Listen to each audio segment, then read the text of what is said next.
Hello friends, now we can start a chapter metal coating process from WT3. Now we can discuss a metal coating process. Now we can discuss a metal.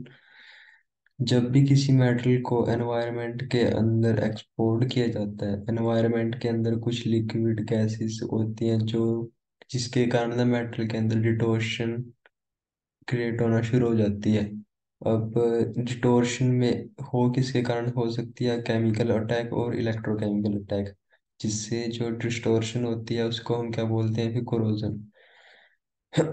ये बहुत जरूरी है rate of corrosion को रोकना। इसको रोकने के लिए हम ना एक मेटल, बेस मेटल के बीच में और एनवायरनमेंट के बीच में प्रोटेक्टिव फिल्म को अप्लाइड करते हैं। और प्रोटेक्टिव फिल्म होती है वो मेटल और नॉन मेटल दोनों के ऊपर अप्लाइड की जा सकती है। इसके अगेंस्ट करते हैं किसको रोकने के? एटमॉस्फेरिक के और बेस मेटल के बीच में। जब मेटल कोटेड हो जाता है, मेटल कोटेड करने से पहले जो सरफेस है वो ना प्रिपेयर प्रॉपरली क्लीन्ड किया जाता है, जिससे कि गुड एडिशन एडिशन होता क्या है बेसिकली, कि यानी कि दो एटम, मतलब कि दो मेटल्स, यानी कि दो कोई भी सब्सटेंस है उनके मॉलिक्यूल के बॉन्डिंग को एडिशन कहते हैं। सेम मटेरियल से अगर सेम मटेरियल की बॉन्डिंग, उसकी कोहेजन कहते हैं। अगर दो मेटल के बीच में बॉन्डिंग हो तो उसको एडिशन कहते हैं। Surface can be cleaned by mean a method depending upon a metal size coating may be applied। और जो the coating process application of fine, जो कोटिंग प्रोसेस है एक ना application of fine thickness of some material over a metal, यानी कि कोई भी मटेरियल की कोई भी थिन फाइन थिकनेस लेयर को अप्लाइड करने को, ट्रांसफॉर्मेशन को इलेक्ट कोटिंग प्रोसेस कहते हैं। जैसे कि एन बैकग्राउंड में दिखाया गया है, अब एनवायरनमेंट में कुछ केमिकल रिलीज हो गया है, इसकी वजह से, बर्निंग की वजह से कुछ जैसे केमिकल रिलीज हो चुके हैं एनवायरनमेंट में। अब वो अगर उस एनवायरनमेंट के बीच में जैसे कि डायरेक्ट मेटल कांटेक्ट में होगा तो उसके ऊपर हार्मफुल इफेक्ट जनरेट करेगा। अब नीड ऑफ सरफेस ट्रीटमेंट, हमें सरफेस ट्रीटमेंट की ज़रूरत क्यों है? सबसे पहले तो इम्प्रूव सरफेस क्वालिटी। अगर हम उसके ऊपर कोई भी कोटिंग मटेरियल अप्लाइड कर देंगे बेस मेटल के ऊपर, सरफेस क्वालिटी इंक्रीज हो जाएगी, अपीयरेंस उसका अच्छा होगा, दिखने में सुंदर लगेगा। To control the friction, friction को कंट्रोल कर देगा।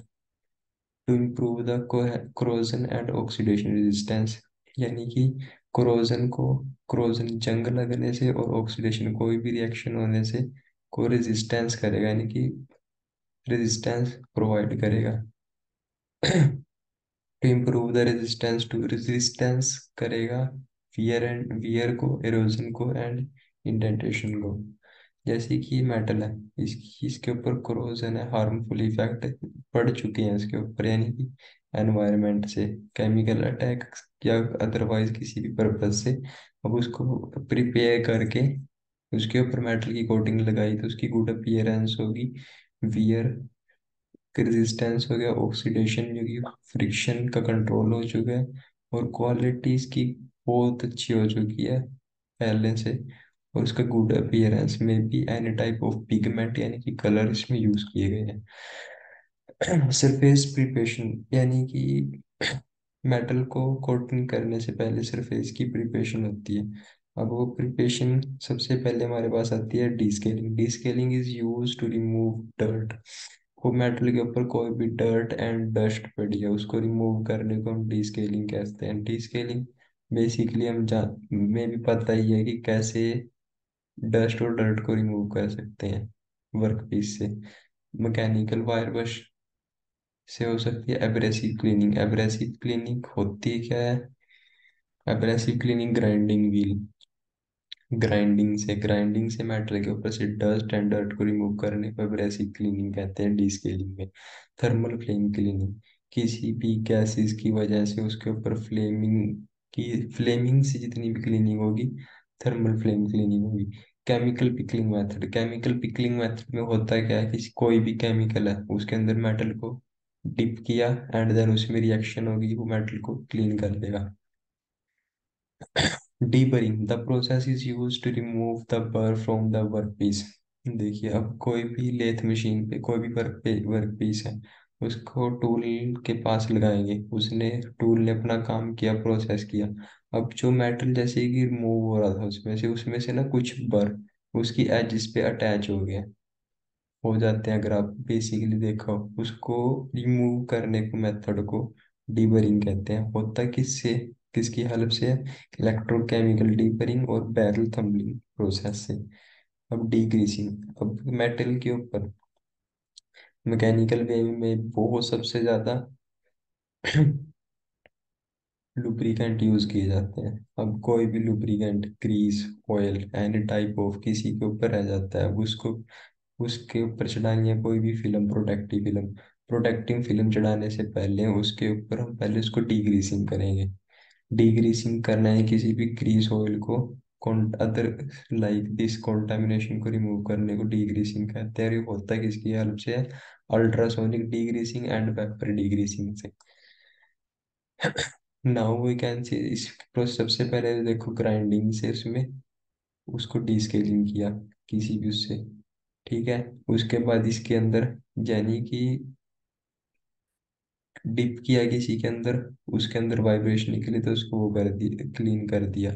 अब जैसे कि इसमें दिखाया गया है कि एक बात है, उसने डाला और उसके अंदर अल्ट्रासोनिक वेव्स की हेल्प से उसको, ये देखो जैसे इसमें लिखा था ना कि इसको डीग्रीसिंग करेंगे, अल्ट्रासोनिक डीग्रीसिंग ये है इस वाले में, इस वाले में इसको एक उसमें डाला, उसके अंदर अल्ट्रासोनिक वेव्स है, उसको क्लीन कर दिया। अब इसके आता है डीस्केलिंग का, ये पॉलिशिंग कर रहा है उसको, क्लीन डर्ट एंड डस्ट को क्लीन कर रहा है। अब इसके बाद है surface coating process. Organic coating आती है इसमें, metal spring, electroplating, anodizing coating, galvanizing coating, powder coating. Powder coating में हमारे पास दो ही प्रकार के, थर्मोसेटिंग एंड थर्मोप्लास्टिक। ऑर्गेनिक में आती है, ऑर्गेनिक कोटिंग होती क्या है वो ना, अकेले मेटल के ऊपर नहीं, as well as non metal के ऊपर भी अप्लाई की जा सकती है। इस कोटिंग से एक और ऑर्गेनिक लेयर, ऑर्गेनिक टाइप की कोई भी लेयर मेटल के बेस मेटल के ऊपर अप्लाई की जाएगी, जो कि प्रिवेंट कॉन्टैक्ट प्रिवेंट करेगा contact between metal surface and its surrounding. Surrounding में क्या होगा? एनवायरनमेंट, एटमोस्फेयर, एंड दस प्रिवेंट एनी चांस ऑफ किसी भी क्रोजन, जंग लगने से बचाएगा उसको। मेटल में भी नॉन मेटल कुछ भी हो सकता है उसके ऊपर। ऑयल यानी कि ऑर्गेनिक कोटिंग की एनवायरनमेंट का, और यानी कि बेस का, बेस मेटल मटेरियल कोई भी है उसके कांटेक्ट को खत्म किया। अब इससे good appearance, wear and tear, erosion corrosion सब से हट गई। Some widely use organic coating are oil base paint. Oil base paint is a mixture of oil and pigment. Oil तो जनरली आपको पता ही है, but pigment is a colour, any type of colour, कोई भी कलर उसमें add कर दे, जैसे कि कोई भी green, blue, red, otherwise extra. It is usually defined as a depression of a pigment in a drying oil and the addition of drier and thinner dryer. हम उसमें ड्रायर ऐड करते हैं, और ड्रायर करते हैं कि जैसे कि हमने उसको ब्रश किया, अप्लाई किया, बहुत ही कम टाइम में ड्राई हो गया, सूख गया, इसलिए हम उसमें ड्रायर वो करते हैं। इसका सबसे मेन पर्पस, अगर ज़्यादा टाइम तक वो बैठ रहेगा, यानी कि उसमें आसपास कोई डर्ट उड़ेगी, तो उसके साथ वो अटैच हो जाएगी, इसीलिए ड्रायर यूज करते हैं कि जल्दी से सूख जाए और कोई भी कॉन्टेमिनेट्स उसमें और ऐड ना हो। और थिनर अप्लाई करता है क्या है कि यूनिफॉर्मली लेयर अप्लाई हो, कहीं पे ज़्यादा कहीं पे कम, कुछ ऐसा ना हो, इसलिए हम थिनर यूज कर सकते हैं। To reduce defect cracking. Cracking के डिफेक्ट को रिड्यूस करने के लिए हम उसमें प्लास्टिलाइजर्स को ऐड करते हैं, जिससे कि वो इलास्टिक होता है, अपनी अगर हो भी अपनी शेप को रिगेन कर लेगा, बट उसमें कोई क्रैक नहीं आएगा। उसके बाद आता है गुड करेक्टरिस्टिक। अब अगर ऑयल बेस्ड पेंट है, उसकी गुड करेक्टरिस्टिक, अच्छा, अगर वो अच्छा है तो उसकी करेक्टरिस्टिक क्या है? It should be dry quickly, यानी कि हमारा ड्रायर अच्छा होगा उसमें डाला हुआ तो ड्राई क्विकली होगा। प्लस लेयर अच्छा होगा तो उसके अंदर कोई क्रैक नहीं आएगा। टू यूज जो हमने लेयर चढ़ाई है वो वॉशेबल होगी, जैसे कि कार है, कार को हम वॉश भी करते हैं। ऐसा तो हमने कार वॉश की और पेंट उसके साथ ही साफ हो गया, ऐसा तो नहीं है ना, क्योंकि जो भी लेयर है वो वॉशेबल होगी। It should not show brush mark. Car के ऊपर, हमारे घर में किसी भी मटेरियल के ऊपर अगर कोई भी प्रोटेक्टिव लेयर चढ़ाते हैं, उसके ऊपर कोई ब्रशिंग मार्क्स नहीं होते, उसको वो शो नहीं होंगे, तो वो गुड पेंट होगा, उसकी लॉन्ग लाइफ होगी। Enamel, enamel is a pigment varnish, in other word it is A intermediate depression of pigment in varnish. Drawing animal can be oxidation polymer combination of both the property of animal. जो property of animal depend करेंगी varnish vehicle के ऊपर and reason. Varnish animal, सबसे पहले तो animal है ना, वो एक वार्निश है जिसके अंदर सिर्फ कलर डाला है, पिगमेंट किसी भी टाइप का।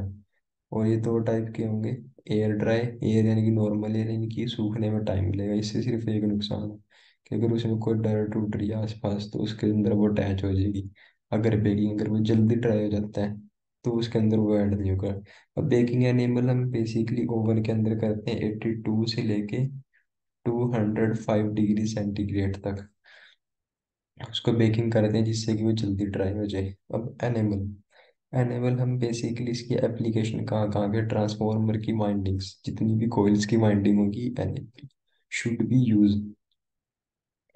एनेबल सबसे बड़ा तो हीट रेजिस्टेंस है, कोयल के बीच में हीट रेजिस्टेंस है, इंसुलेशन प्रोवाइड करता है किसी भी वाइंडिंग के बीच में, कोयल के बीच में। और एनेबल एज ए वुड के ऊपर भी यूज है, जिसके ऊपर ग्लोसी शाइन को शो करता है वो, और हीट का और वाटर का दोनों का बहुत ज़्यादा अच्छा रेजिस्टेंस प्रोवाइड करता है animal. Animal property of enable available in all colours, यानी कि पिगमेंट जैसा मर्जी ऐड कर दो वैसा ही उसमें कलर आ जाएगा। Apply should easily resist corrosive attack, जैसे कि उसमें ना तो पानी का,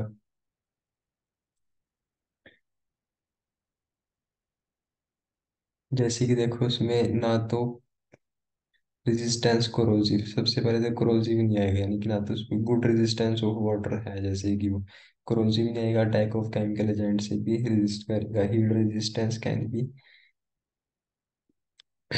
high heat resistance in case of alkali silicones, high water and resistance as in case of phenolic enamels। phenolic enamels होंगे तो वो हाई वाटर की रेजिस्टेंस कर देगा। इसके बाद आता है rubber base coating. Rubber is a polymetric material with a high elastic yield, strain is known as elastomer। जो रबर होती है उसके पास तो हाई यील्ड स्ट्रेंथ होती है, और इसको हम इलास्टोमर के नाम से जानते हैं। और जो रबर होती है ना, ये अपने ओरिजिनल साइज से ट्विस 2 गुनी ज़्यादा लेंथ को बढ़ाने पे, उस स्ट्रेस को लगाने पे अपने 2 गुना लेंथ को इंक्रीज कर लेती है, और स्ट्रेस को रिलीज करने पे वो अपनी क्विकली में ओरिजिनल लेंथ के पास को उसको रिटर्न हो जाती है वो। 3 टाइप के रबर इसमें हम यूज करते हैं, narrow pen, high high plan and chloridated. अब oil base paint, oil base paint, oil and pigment कुछ ही हो सकता है, उसको अप्लाई किया हुआ है ऑयल, ऑयल बेस पेंट। ठीक है, जैसे कि एज दिस एनिमेशन में शो हो रहा है। इसके बाद एनिमल वुड के ऊपर यूज करते हैं, वाटर का रेजिस्टेंस है इसीलिए वुड के ऊपर यूज करते हैं, तो ग्लोशी शाइन देता है। एक जैसे कि भी कोई भी सब मटेरियल हो गया, किसी भी मेटल में भी, नॉन मेटल, किसी के भी ऊपर अप्लाई करेंगे, इस पे भी में भी यूज किया गया as a glossy and water को रेजिस्टेंस करने के लिए। अब या तो rubber base coating, rubber base paint. अभी जैसे कि आपको दिख रहा है पेंट ना एज अ रबर जैसा है, अभी इसकी यही प्रॉपर्टी है कि अपनी ट्विस्ट हो जाएगी, यानी कि अगर इस पे कोई स्ट्रेस आएगा ये क्रैक नहीं होगा। ये अपने आप को डिफॉर्म कर लेगा। जब भी स्ट्रेस रिड्यूस होगा तो ये अपनी ओरिजिनल शेप में आ जाएगा। मेटल सप्लाइंग को हम मेटलाइजिंग के नाम से भी जानते हैं। इसका मतलब ये मेन होता है क्या, इसके एक ना कोटेड मटेरियल होता है, वो मोल्टन स्टेट में होता है, और इसको ऑटोमाइज्ड करके हम बेस मेटल के ऊपर अप्लाई कर देते हैं। इन दिस प्रोसेस मेटल, जो कोटिंग मटेरियल होगा वो तो मोल्टन स्टेट में होगा, और उसको अप्लाई करने से पहले जो हमारा बेस सरफेस होगा उसको अच्छे से प्रिपेयर किया जाएगा, यानी क्लीन किया जाएगा, degreasing, deburring and डीक्ले डी स्केलिंग किया जाएगा, डी ग्रीसिंग किया जाएगा। The metal to be deposit में be use either in a form of wire, यानी कि जो हमारा कोटिंग मटेरियल है उसको हम वायर की फॉर्म में भी यूज कर सकते हैं, और एज वेल एज उसको पाउडर की फॉर्म में भी यूज कर सकते हैं। तो डक्टाइल है, डक्टाइल की वायर बन सकती है, इसको हम वायर की फॉर्म में यूज कर लेते हैं। अगर ब्रिटल मटेरियल है, as a tungsten carbide, otherwise et cetera, तो हम उसको पाउडर की फॉर्म में यूज करते हैं। The surface to be metallise should be properly clean before metallising to ensure perfect addition. हम पहले भी डिस्कस कर चुके हैं, दो टाइप के उसमें एडिशन होता क्या है, कि दो सब्सटेंस हैं, दो मटेरियल है, उनके एटम की गुड बॉन्डिंग को एडिशन कहते हैं।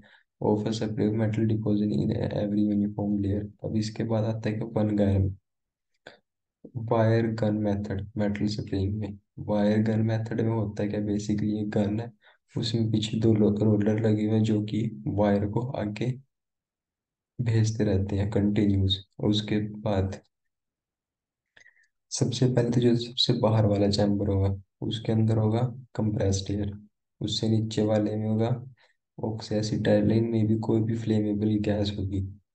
उसके नीचे वाले सेंटर में ही आ गया, सेंटर में क्या होगा इसके, यहाँ पे ये वायर है जो कि रोलर की हेल्प से, रोलर मैकेनिज्म की हेल्प से आगे आती जाएगी। वो होगा क्या, जैसे कि वायर आती जा रही है, इधर से गैस आ रही है, जैसे कि हम गैस वेल्डिंग में आगे से स्पार्क, लाइटर से स्पार्क देते थे और वो बर्न करती थी, ऐसे ही इसमें भी बर्न होगी मे बी।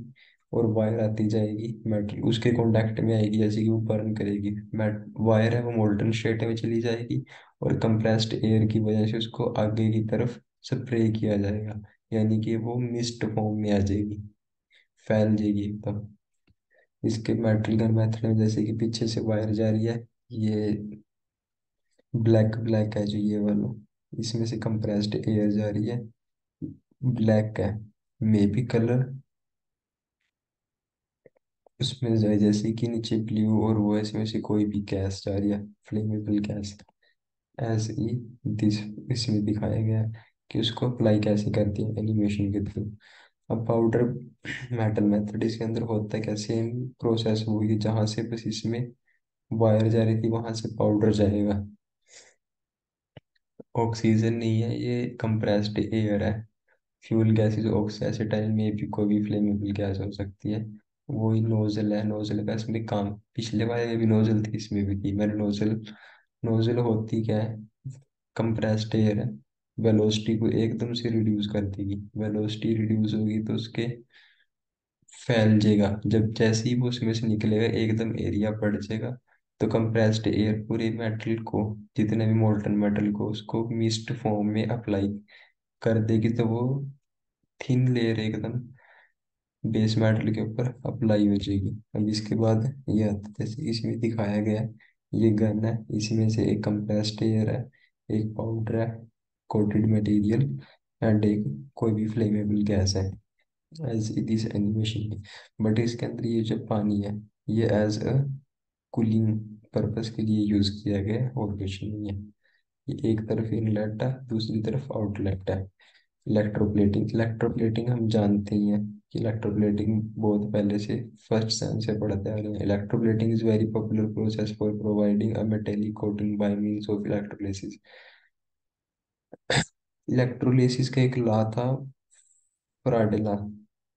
फ्राडेला होता क्या था कि जितना करंट अप्लाई करेंगे उसके डायरेक्टली प्रोपोर्शनल जो मेटल है,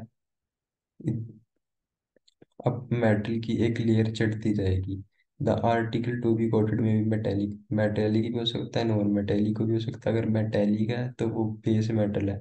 वो सेम भी हो सकते हैं दोनों, और डिफरेंट भी हो सकते हैं। ठीक, इसको इलेक्ट्रोप्लेटिंग आगे एनिमेशन में देखते हैं। जैसे कि एक तरफ गोल्ड है, दूसरी तरफ कोई भी जिसके हमें ऊपर मेटेरियल के ऊपर लेयर चढ़ानी है वो मेटल है। अब उसमें जो तो उसमें जिसकी चढ़ानी है, जो कि कोटेड मटेरियल, उसको देंगे पॉजिटिव आइन यानी कि एनोड। और जो कि है नेगेटिव, उसमें बोलता है कैथोड, उस पे यानी कि जिस पे हमें चढ़ानी है पॉजिटिव। बीच में क्या दी, इलेक्ट्रोलाइट होता है, इलेक्ट्रोलाइट में भी साल्ट का सॉल्यूशन होता है। ठीक है। अब उसमें से जैसे ही उसमें डीसी वोल्टेज अप्लाई करेंगे, जैसे ही इसमें डीसी वोल्टेज अप्लाई करेंगे, इसमें से मटेरियल होगा, इसमें से रिमूव होता चले जाएगा, इस तरफ अप्लाई हो जाता जाएगा। जितना करंट पास करेंगे उतनी थिक लेयर उस पर अप्लाई होती जाएगी। अब जो इलेक्ट्रोलाइट है वो सबसे ज़्यादा यूज होते हैं सोडियम, पोटाशियम क्लोराइड, फास्फोरेट। ये हो गया अपना सिंपली इलेक्ट्रोप्लेटिंग। एनोडाइजिंग, एनोडाइजिंग एक प्रोसेस है जो कि अल्युमिनियम के ऊपर सबसे ज़्यादा अल्युमिनियम से डिवोल्व किया जाता है। The thickness of a resulting coating depend upon a type of electroplating, electroplating के ऊपर डिपेंड करता है। Temperature, current density, user time, application. The process generally complete in 3 different stage. इसकी 3 स्टेज है। जो कि फर्स्ट है उसको क्लीन करना, डी स्केलिंग, डीबरिंग, डिग्रीसिंग। क्लीन करना, प्रिपेयर करना। सेकंड स्टेट क्या है उसकी, एनोडाइजिंग करना।